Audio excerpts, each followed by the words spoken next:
राम राम.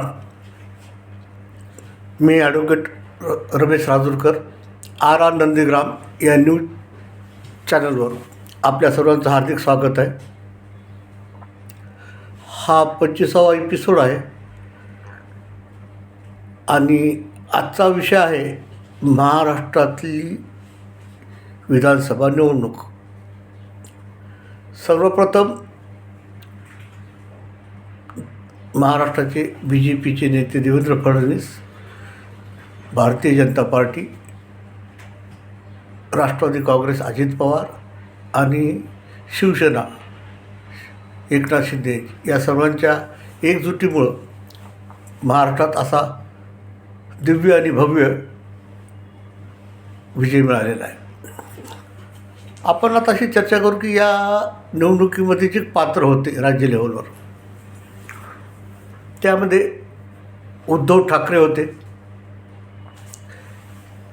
ज्यांचं नावच उद्धव आहे. अजब त्यांचे सरकार होते आणि गजब त्यांचा पक्षाचा कारभार आहे. व्हॉट्सअपवर, फेसबुकवर बरेच लोक ट्रोल करत आहेत. फोटोग्राफरच्या रोलमध्ये उद्धव ठाकरे आहेत आणि आता आमच्याकडे लग्न मुंज इत्यादी कार्यक्रमाची ऑर्डर घेतली जाईल फोटो काढण्याची, अशा प्रकारचा एक ट्रोल आहे. दुसरं जे आहे व्यक्तिमत्व, म्हणजे ते ज्यांना चाणक्य म्हणलं गेलं. आजपर्यंत 50-60 वर्ष महाराष्ट्रात ज्यांनी राज्य केलेलं आहे, कोणतं सरकार करायचं, कोणाला मुख्यमंत्री करायचं, कोणतं सरकार पाडायचं, यामध्ये प्रावीण्य असणारे आपले माननीय शरद पवार. ते आता शरदाचं चालणं संपलं आहे असं वाटतं आहे की शरद पवारांनी जेवढी मेहनत घेतली, जेवढ्या प्रमाणात प्रचार केला, त्या मानानं त्यांना जे मिळालेलं रिझल्ट आहे, फक्त 10 आमदार निवडून आलेले आहेत. त्यानंतर आपण पुढे अजून जाऊ. संजय राऊत, जे शिवसेना पक्षाचे प्रतोद आहेत, सामना वर्तमानपत्राचे संपादक आहेत आणि टी व्हीवरचे फार मोठे जोकर आहेत. ते केव्हा काय बोलतील आणि काय बोलतील याच्या बाबतीमध्ये ते स्वतःही अंदाज कधी बांधू शकलेले नाही. पण रोज टी व्हीवर येऊन पत्रकार जमा करून विनोद करणं हा त्यांचा महत्त्वाचा रोल आहे. त्यानंतरचं व्यक्तिमत्व आहे आपल्याकडे नाना पटोले, जे महाराष्ट्र प्रदेश काँग्रेसचे अध्यक्ष आहेत आणि ते स्वतःला आता चीफ मिनिस्टर समजू लागले होते. NDA आघाडी आली असती तर 230 मतांनी निवडून आलेत फार तर. हे त्यांचं व्यक्तिमत्व आहे. आणि नाना पटोलेंनी नोमानी या ऑल मुस्लिम मूवमेंटचे जे काही अध्यक्ष आहेत, त्यांनी त्यांना एक पत्र दिलं होतं की आमच्या ह्या मागण्या आहेत, या मागण्यात आपण स्वीकारणार असाल तर आम्ही तुम्हाला मुस्लिम समाजाची वोटिंग देऊ. त्यावर या ग्रस्तांनी काय केलं की काँग्रेसच्या लेटर पॅडवर पत्राचं उत्तर दिलं आणि ते पत्र व्हायरल झालं की आमची सत्ता आली तर आम्ही आपल्या 17 मागण्यांचा जरूर विचार करू. त्या मागण्या खूप मोठ्या आहेत आणि त्याच्यावर पुन्हा कधी आपण डिस्कस करू. त्यानंतर या अजून एक आहे की नाना पटोलेंच्या कारभारामुळं काँग्रेसमधल्या अशोक चव्हाण हे काँग्रेस पक्षातून बाहेर पडलेले आहेत. अशोक चव्हाण इंदिरा काँग्रेसमधून बाहेर पडण्यामध्ये अजून काही कारणं आहेत, पण त्यातलं मुख्य कारण आहे की नाना पटोलेंच्या वागण्यानं त्यांनी दिलेली जी अशोक चव्हाणला ट्रीटमेंट आहे आणि त्यांना असं वाटत होतं की अशोक चव्हाण आपल्याला कॉम्पिटंट आहेत इंदिरा काँग्रेसमध्ये, म्हणून त्यांनी त्यांना जी अपमानाची ट्रीटमेंट देण्याची सुरुवात केली. तो एक चव्हाण काँग्रेस सोडण्याचा एक महत्त्वाचा भाग आहे. नाना पटोले हे विधानसभा अध्यक्ष होते त्यावेळेला उद्धव ठाकरे मुख्यमंत्री होते त्या काळात. पण त्याच्या 4 महिन्यानंतरच पटोलेंनी विधानसभा अध्यक्षाचा राजीनामा दिला की मंत्री होण्यासाठी. पण ते मंत्री तर झालेच नाही. पण 2 वर्ष विधानसभा अध्यक्षाची निवड घेतली नाही उद्धव ठाकरेंनी. त्यांना अशी भीती होती की विधानसभा अध्यक्षाची निवडणूक घेतली तर पक्षामध्ये त्यांना म्हणजे विधानसभा अध्यक्ष त्यांचा होणार नाही आणि त्यामुळं सरकारसुद्धा धोक्यात येऊ शकतं, संख्याक होऊ शकतं विधानसभेतल्या आकड्यासाठी. म्हणून त्यांना विधानसभा अध्यक्षाची निवडणूकच घेतली नाही. आणि त्यानंतर जो इतिहास घडला की एकनाथ शिंदे यांनी शिवसेनेच्या बाहेर शिवसेना सोडली आणि सोबत 40 आमदार घेऊन शिवसेना आणि त्याचं चिन्ह घेऊन आले. त्याची पुनरावृत्ती अजित पवारच्या बाबतीत झाली. अजित पवार या सर्व आमदार घेऊन आले, पक्ष आणि चिन्हही घेऊन आले. त्या एकनाथ शिंदे आणि BJPच्या शिवसेनेमध्ये अजित पवार यांची आवश्यकता नव्हती की मेजॉरिटी होती ऑलरेडी. पण जे धोरण ठरलं होतं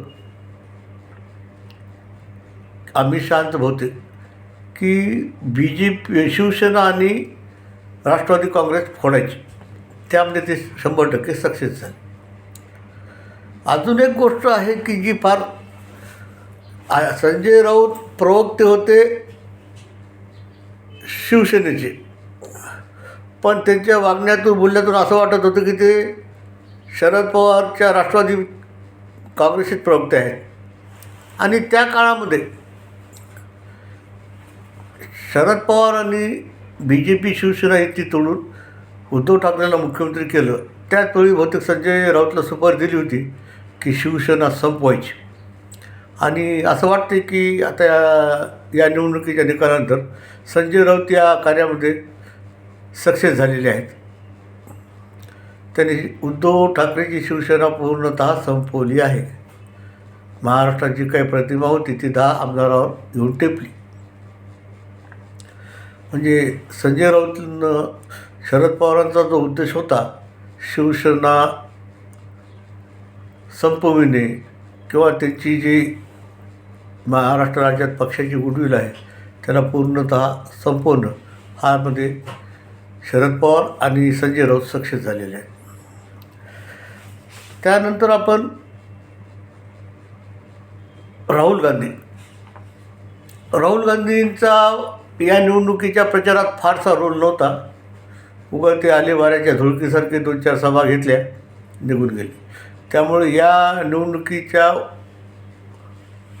हार होण्यासाठी ते तेवढे जबाबदार नाही.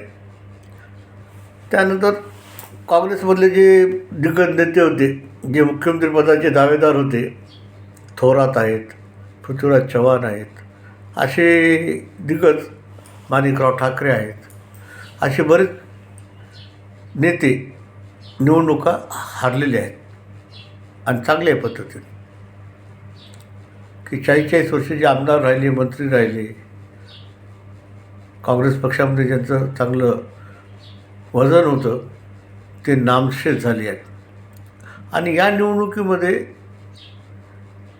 महायुतीला जी मिळालेली 220-230ची जी संख्या आहे तसं रेकॉर्ड आजपर्यंत महाराष्ट्रात कधी झालं नव्हतं. जी BJP 105 वर होती ती आज 130-135वर आली. आणि अजून एक वैशिष्ट्य घ्या की ज्यावेळेला शिवसेनेतून एकनाथ शिंदे बाहेर पडले त्यावेळी शिवसेनेचे 56 आमदार होते. आणि या निवडणुकीमध्ये शिंदेंनी 56 आमदार निवडून आणलेले आहेत. म्हणजे शिवसेनेचं पूर्ण नुकसान झालं उद्धव ठाकरेच्या, पण एकनाथ शिंदे यांची शिवसेना कायम राहिलेली आहे. तसंच राष्ट्रवादी काँग्रेसचे अजित पवार यांनी जेव्हा पक्ष फोडला तेव्हा त्याच्यासोबत 42 आमदार आले होते सोबत. त्यातले पुन्हा काही परत गेले, पुन्हा काही आले, असे तळ्यात मळ्यात चाललं होतं ते. पण त्यांनीसुद्धा या विधानसभा निवडणुकीमध्ये 42 आमदार निवडून आलेले आहेत. म्हणजे वैयक्तिकदृष्ट्या पाहिलं तर या दोघांची, एकनाथ शिंदे आणि अजित पवारची गुडविल कायम राहिलेली आहे. आणि या महाराष्ट्रातल्या विधानसभेच्या निकालामुळं बरेच जण आडवे पडले, साफ झाले आणि काही संपले. ते आता पुन्हा पहिल्या स्थितीमध्ये येऊ शकतील अशी शक्यता बिलकुल राहिलेली नाही आहे. कारण आता 5 वर्ष लोकसभेच्या निवडणुका नाहीत आणि विधानसभेच्याही नाहीत. त्यामुळे त्यांना आता पुन्हा उभं राहायला 5 वर्ष तर काही संधी नाही आहे.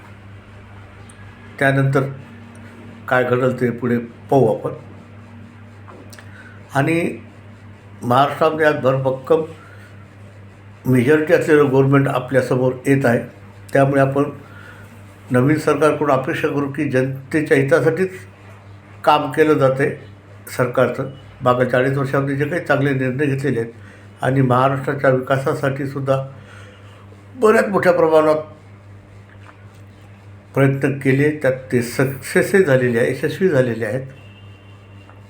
आता विरोधी पक्षांकडे मुद्दाच कोणता राहिला नाही. आता सगळे कारखाने गुजरातमध्ये पळवले. हे अदानी, मोदी, शहा यांच्यावर जे काय आता बोलता आलं, आता याच्यापुढे बोलायला काही विषय नाही आहे. आता नवीन विषय त्यांना शोधावा लागेल की आपल्याला या युतीच्या विरुद्ध बोलण्यासाठी. तिथं बाकी कॉमन अजेंडा आहे, बेकारी आहे, स्त्रियांचं संरक्षणचा प्रश्न आहे, शेतकऱ्याचा प्रश्न तर अजन्म आहे, तो कायमच राहणार. ह्या प्रश्नावर आता फार काही लोकांना महत्त्व वाटत नाही आहे. लोकांनी महाराष्ट्राच्या हितासाठी आणि महाराष्ट्राच्या प्रगतीसाठी महायुतीला जे निवडून दिलेलं आहे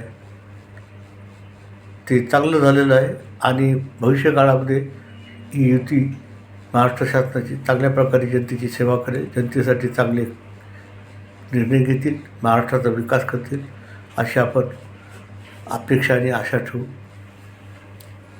मी माझं मत आपल्यासमोर मांडलं आहे. आपण आपले मत कॉमेंट बॉक्समध्ये जरूर द्यावेत. जय श्रीराम.